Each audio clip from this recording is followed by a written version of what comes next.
Hello guys, welcome to my YouTube channel. आज हम करने वाले हैं यूनिट 10 इंडियन इकोनॉमी का topic land market reforms. Land market reforms क्या होते हैं, जिसको हम हमारे एग्रीकल्चर के कंसेप्ट से देखते हैं कि एग्रीकल्चर एक्टिविटीज है, इनमें क्या चेंजेस आए हैं। अब उनमें क्या चेंजेस आए हैं, एक्सपोर्ट प्रोडक्टिविटी इंक्रीज हो गई है, सोशल जस्टिस प्रमोट हुआ है। तो कैसे हुआ, उन रिफॉर्म्स को, उन चेंजेस को हम देखेंगे। तो फर्स्ट है अबोलिशन ऑफ इंटरमीडिएरीज, यानी जो व्यक्ति के बीच में जो लोग होते थे, ब्रोकर से बोल सकते हैं, उनको क्या कर दिया गया, हटा दिया गया। पहले क्या होता था, जमींदारी सिस्टम होता था। हमारे जमींदारी सिस्टम क्या होता था, was abolished to eliminate intermediaries and link cultivators directly with the government for revenue purpose।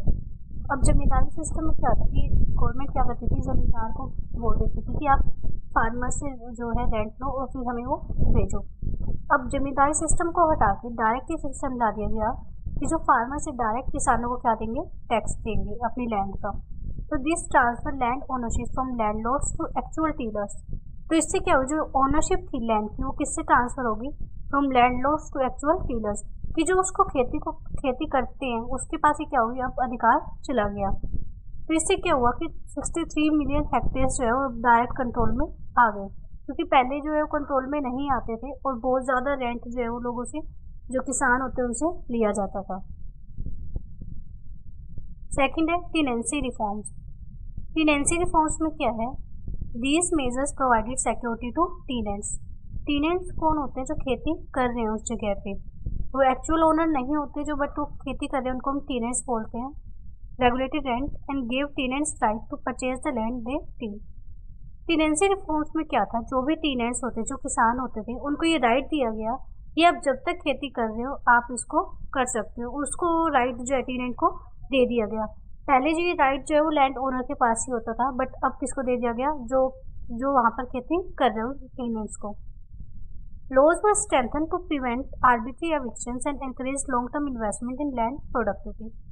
इसके लिए कानून बनाए गए ताकि जो है लोगों को जो खेती कर रहे हैं उसको जो है हटाया ना जा सके एकदम से, और लॉन्ग टर्म सस्टेनेबिलिटी के लिए किया गया। Ceiling on land holdings. Legislation fix the upper limit on land owned by families individuals to prevent holding and promote equitable distribution. Ceiling on land holding का मीन क्या होता है, एक अपर लिमिट सेट कर दी गई कि एक फैमिली के पास इससे ज़्यादा लैंड नहीं होनी चाहिए। तो इससे क्या होगा, जो लैंड का जो डिस्ट्रीब्यूशन है वो प्रॉपर हो जाएगा, क्योंकि जिसके पास भी ज़्यादा होगी वो उससे लेके किसी और को दी जाएगी। तो जो सरप्लस लैंड थी क्या होगी, जो लैंडलेस है, जिनके पास नहीं है, उनको डिस्ट्रीब्यूट कर दिया जाएगा। तो सीलिंग ऑन लैंड होल्डिंग में यही था कि हमने क्या कर दिया, एक अपर लिमिट सेट कर दी गवर्नमेंट के द्वारा कि एक फैमिली इंडिविजुअल से के पास इससे ज़्यादा लैंड नहीं होनी चाहिए। Consolidation of holdings. Efforts sought to consolidate fragmented land parcel for more efficient cultivation and resource use।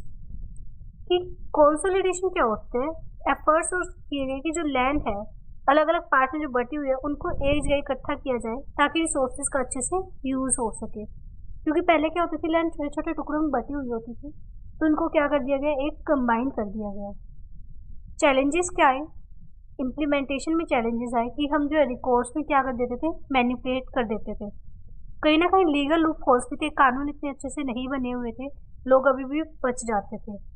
Resistance by large land owners, बहुत सारे लैंड ओनर्स ने इसका विरोध किया। Full benefit often directed at the state level, और ज़्यादा benefit जो है वो स्टेट लेवल पर बट गया। तो यही था लैंड मार्केट रिफॉर्म्स में कि क्या क्या रिफॉर्म्स आए, जिससे प्रोडक्टिविटी इंक्रीज हुई, सोशल जस्टिस हुआ, ये इंटरमीडिएट्स को हटा दिया जिससे ज़्यादा से रेंट ना देना पड़े, टेनेंसी रिफॉर्म्स लाया गया, और ceiling on land holding, consolidation of holding.